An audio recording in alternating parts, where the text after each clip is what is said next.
warahmatullahi wabarakatuh. Pada kesempatan kali ini, izinkan kelompok saya menerima untuk mempresentasikan terkait pembuatan QRIS pada UMKM di Prapin. UMKM di Prapin merupakan usaha di bidang percetakan dan fotokopi, di mana usaha ini sudah berdiri sejak tahun 2012. Pada saat itu beralamat di Jalan Banten. Dan sekarang usaha itu sudah berpindah di Jalan Pramuka, Desa Alputih, Kecamatan Bengkalis. Di mana usaha UMKM di Prapin ini adalah pemilik Bapak Desi Amirullah Eskom MT, dan pengelola UMKM tersebut adalah Bapak Muhammad Azmi, di mana mereka memiliki 2 karyawan operasional. UMKM di Prapin ini memberikan pelayanan cetak dokumen, print, cetak foto, laminating, dan penjilitan. Di mana UMKM tersebut buka pada setiap hari dari pagi pukul 7 pagi hingga pukul 10 malam. Untuk omset UMKM pada Prapin itu sendiri adalah omset rata-ratanya untuk per bulan sebesar 5 juta, dan untuk omset rata-rata per tahunnya adalah sekitar 60 juta. Di mana adapun biaya operasional terbesar pada UMKM di Prapin adalah biaya listrik dan biaya perlengkapan. Visi misi UMKM di Prapin. Untuk visi UMKM di Prapin menjadi usaha fotokopi dan percetakan yang terpercaya, cepat, dan terdepan dalam pelayanan di wilayah Alputih dan sekitarnya. Misi dari UMKM di Prapin adalah yang pertama, memberikan pelayanan fotokopi, cetak dokumen, dan cetak foto yang berkualitas dan terjangkau. Yang kedua, meningkatkan kepuasan pelanggan melalui pelayanan yang ramah dan cepat. Untuk struktur organisasi UMKM di Prapin, yang pertama adalah pemilik UMKM di Prapin, yang mana pemiliknya adalah Bapak Desi Amirullah Eskom MT, mana ia bertanggung jawab untuk menetapkan kebijakan usaha dan menyediakan modal. Terus yang kedua adalah pengelola usaha, di mana pengelola itu adalah Bapak Muhammad Azmi, di mana beliau bertanggung jawab untuk menguasai proses pelayanan pelanggan dan mengelola proses pelayanan di usaha tersebut. Dan yang ketiga ada 2 karyawan pelayanan yang dimana adalah Kak Nurlaili dan Kak Maulidini yang bertugas untuk membantu proses fotokopi, cetak dokumen, cetak foto, penjilitan, dan laminating.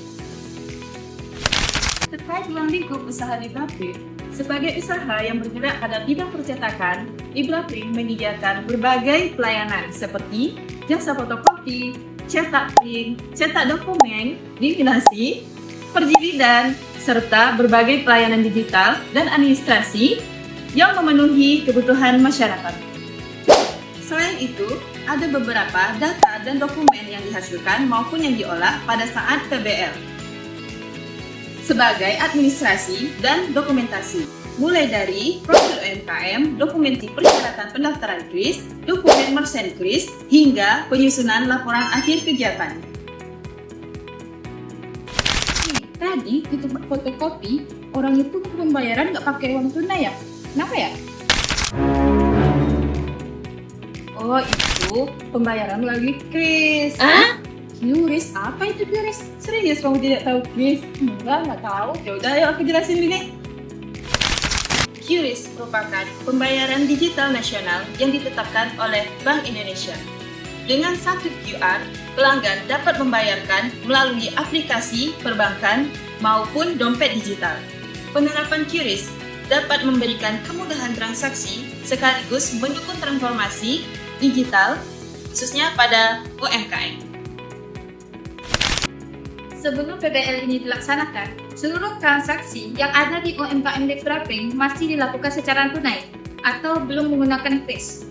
Kondisi ini disebabkan oleh keterbatasannya informasi mengenai prosedur pendaftaran QRIS. Oleh karena itu, tim PBL melakukan pendampingan dalam pembuatan dan aktivasi QRIS. Ya, di mana? Dalam proses tahap pembuatan QRIS ini terdapat beberapa tahap. Yang pertama yaitu proses untuk wawancara ke pihak Prapin itu sendiri, di mana itu kami mengumpulkan data-data untuk pembuatan QRIS di Bank Syariah.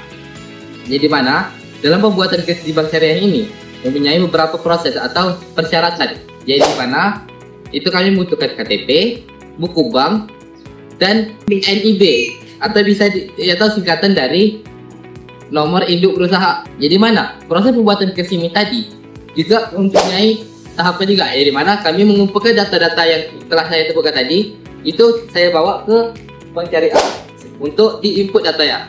Setelah diinput data oleh pihak bank syariah, itu akan mempunyai waktu 1 kali 24 jam terhadap proses pembuatan QRIS ini tadi. Sekian itu untuk proses pembuatan QRIS yang saya ketahui. Setelah QRIS diterbitkan, tim PPN melakukan pemasangan QRIS serta melakukan uji coba untuk transaksi.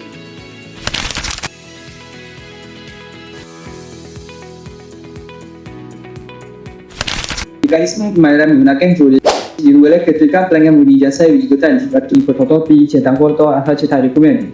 Selanjutnya, kasih informasikan tentang pembayaran kepada pelanggan. Kemudian, pelanggan memilih kode QRIS menggunakan aplikasi mobile banking atau dompet digital. Setelah itu, pelanggan memasukkan nominal pembayaran dan melakukan konfirmasi transaksi. Jika pembayaran berhasil, sistem akan mengirimkan notifikasi kepada pihak UMKM. Sedikit menjelaskan manfaat bagi LibraPrint dalam penerapan QRIS. Yang pertama yaitu adalah memudah pembayaran non tunai, yang kedua mempercepat proses pembayaran, dan yang ketiga yaitu membantu memasukkan secara lebih akurat, dan yang keempat mempermudah pelanggan melakukan transaksi. Kendala yang biasanya dihadapi dalam penerapan QRIS yang pertama itu ada biasanya pelanggan menggunakan uang tunai. Yang kedua, ketergantungan terhadap jaringan internet. Yang ketiga, kegagalan transaksi. Berdasarkan kegiatan PBL yang telah dilaksanakan, UMKM LibraPrint berhasil memiliki dan mengaktifkan QRIS sebagai pembayaran tunai. Penerapan QRIS pada UMKM LibraPrint mendorong transformasi digital untuk UMKM. Sekian presentasi dari kelompok kami terkait pembuatan QRIS pada UMKM LibraPrint. Terima kasih atas perhatiannya. Semoga presentasi ini memberikan manfaat dan menambahkan wawasan kita terkait teknologi keuangan, khususnya QRIS. Sekian yang dapat saya sampaikan. Terima kasih. Wassalamualaikum warahmatullahi wabarakatuh.